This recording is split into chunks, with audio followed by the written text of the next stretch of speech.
السلام علیکم. بخاری اردو ناولس میں خوش آمدید. حیات جرم، ہمنا خان، قسط نمبر 4. کیا کہے گا؟ کبھی ملنے بھی اگر آئے گا وہ، اب وفاداری کی قسمیں تو نہیں کھائے گا وہ. ہم سمجھتے تھے کہ ہم اس کو بھلا سکتے ہیں، وہ سمجھتا تھا ہمیں بھول نہیں پائے گا وہ. کتنا سوچا تھا پر اتنا تو نہیں سوچا تھا، یاد بن جائے گا وہ، خواب نظر آئے گا وہ. سب کے ہوتے ہوئے ایک روز وہ تنہا ہوگا، پھر وہ ڈھونڈے گا ہمیں اور نہیں پائے گا وہ. اتفاقاً جو کبھی سامنے آیا اجمل، اب وہ تنہا تو نہ ہوگا جو ٹھہر جائے گا وہ. اسلام آباد عالم ولا، رات کے تقریباً 10:30 بج رہے تھے. ہر طرف سکوت چھایا ہوا تھا جب زاویار ایک بازو پر کوٹ ڈالے گھر کے اندر داخل ہوا. اس کی چال میں سستی کا عنصر واضح تھا، جیسے وہ دن بھر کے کاموں سے تھک چکا ہو. لاؤنج سے ہوتا اس کا رخ سیڑھیوں کی طرف تھا. ابھی وہ تیسری سیڑھی پر قدم رکھنے ہی والا تھا کہ اسے اپنے باپ کی روبدار آواز سنائی دی. مطلب گئی بھینس. او گیا زاویار پانی میں. برخوردار واپس آ گئے تو سوارا ہمارے ساتھ بھی کچھ وقت گزار لو، کچھ ضروری باتیں کرنی ہیں. ان کے لہجے میں واضح طنز تھا. بھلا رات کے اس پہر کون انہیں ضروری سی بات کرنی تھی؟ وہ بچہ نہ تھا، سب سمجھتا تھا. جس بات کا ڈر تھا وہی ہوا تھا. کم سے کم اس وقت وہ ان کا سامنا نہیں کرنا چاہتا تھا. ان کی ضروری باتیں سننے کے علاوہ اس کے پاس کوئی چارہ بھی نہ تھا. کاش وہ خود کو غائب کر سکتا. چھوڑے نہ، بھی تھکا ہوا آیا ہے، صبح بات کر لینا، بشرا شانی نے سمجھانا چاہا. اب زاویار رخ ان کی طرف موڑ چکا تھا. نہیں، جو بات ہوگی ابھی ہی ہوگی. آؤ نیچے بیٹھو ہمارے ساتھ. عالم شاہ اسے حکم دیتے خود لاؤنج میں صوفے پر جا بیٹھے. بشرا شاہ بھی ان کے ساتھ ہی براجمان ہوئی، جبکہ زاویار نہ چاہتے ہوئے بھی نیچے آ کر ان کے سامنے والے صوفے پر نیم دراز ہوا. آج پہلا دن کیسا گزرا آفس میں؟ تنگ تو نہیں ہوئے ہوگے؟ انہوں نے زاویار کو دیکھتے پوچھا. بس ٹھیک تھا، بہت تھک چکا ہوں. آپ جو بات کرنا چاہتے ہیں وہ کریں. زاویار صوفے سے ٹیک لگائے ان سے مخاطب ہوا. وہ جانتا تھا کہ کون سی ضروری بات کرنی تھی اس کے باپ نے. بچے کو ڈرامہ کرے اور باپ کو خبر نہ ہو، ایسا تو ہو ہی نہیں سکتا. دیکھ رہی ہوں اس کو، سب جانتے بوجھتے بھی اس کے چہرے پر ذرا شرمندگی نہیں. عالم شاہ نے بسرا شاہ سے کہا. ویسے کس بات کی شرمندگی؟ زاویار اب ٹیک چھوڑ کر سیدھا ہوا. اتنا بے نیاز لہجہ، اس شخص کو تو ایکٹر ہونا چاہیے تھا. کس کے کہنے پر تم نے 50% شیئرز اس لڑکی کو دیے ہیں؟ عالم شاہ برہم ہوئے. ان شیئرز پر اسی کا حق تھا ڈیڈ، صبح نے دے دیے. اسے نہایت اطمینان سے جواب دیا. بھلا اتنی سی بات پر وہ کیوں اپنا بی پی بڑھاتا؟ اس کمپنی کو میں نے دن رات محنت کر کے اس جگہ پہنچایا اور تم کہہ رہے ہو اس کا حق تھا؟ انہیں مزید غصہ آیا، ماتھے پر بل نمودار ہوئے. لیکن آپ یہ بھی جانتے ہیں کہ جس سرمایہ کا استعمال کر کے آپ نے یہ سب بنایا وہ سب ان کا تھا. آج نہیں تو کل ان کا حصہ واپس دینا تھا، تو میں نے آج دے دیا. اس کے اطمینان میں ابھی بھی کوئی فرق نہیں آیا تھا، اور یہی چیز عالم شاہ کو غصہ دلا رہی تھی. سو ڈھیٹ مرے ہوں تب یہ ڈھیٹوں کا سردار پیدا ہوا ہوگا. تم اپنے ہوش کھو بیٹھے ہو، وہ حیرت سے بولا. ڈیڈ، ہوش میں تو اب آیا ہوں، وہ مسکرایا. میں کمپنی کا کوئی نقصان برداشت نہیں کروں گا زاویار، لہجے میں واضح تنبیہ تھی. میں کمپنی کو نقصان ہونے بھی نہیں دوں گا. پھر سے وہی بے نیاز لہجہ. آج کے بعد وہ لڑکی میری کمپنی میں یا تمہارے آفس میں مجھے نظر نہ آئے، انہوں نے وارن کیا. وہ جب چاہے جہاں چاہے آ سکتی ہے. وارننگ نظر انداز ہوئی. اچھا، کس کی اجازت سے؟ اسے اجازت کی ضرورت نہیں، وہ ملکہ ہے، راج کرنے کے لیے بنی، اور ملکہ کبھی کسی سے اجازت نہیں لیتی. اس کا بس نہیں چل رہا تھا سامنے بڑا گلدان وہ اس مجنوں کے سر پہ دے مارے. وہ ملکہ ہے تو تم ان کے غلام بن جاؤ گے کیا؟ جی ہاں، میرے لیے یہ شرف کی بات ہوگی.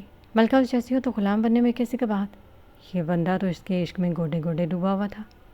میں اس کا سایہ بھی تم پر برداشت نہیں کروں گا. ان کا غصہ مزید بڑھا. وہ مجھ پر قابض ہو چکی ہے، میں اس کے شہر میں برسوں پہلے قید ہو چکا ہوں. وہ ان کا بی پی بڑھانے میں ماہر تھا. خبردار جو تم نے اس کو اس گھر میں لانے کا سوچا. وہ اس کے ارادے سے واقف تھے، اس لیے پھر سے وارن کرنا ضروری سمجھا. سوچ تو میں بہت پہلے چکا ہوں، اب صرف عمل کرنا باقی ہے. کوئی اس شخص کو سمجھائے کہ باپ کے سامنے یوں عشق مشوقی کے قصے نہیں سنایا کرتے. یا تو وہ اس گھر میں رہے گی یا میں. انہوں نے آخری حربہ استعمال کیا. اس عمر میں آپ کو دھکے کھانے کے لیے نہیں چھوڑ سکتا، تو لہٰذا آپ میرے فلیٹ میں رہ لینا. کیا تھا یہ شخص؟ باتوں میں اس سے کچھ جیت نہیں سکتا تھا. اپنے باپ کے لیے تو یہ بی پی بڑھانے کی مشین کی مانند تھا. کیا تم واقعی اس لڑکی کی محبت میں سٹھیا گئے ہو؟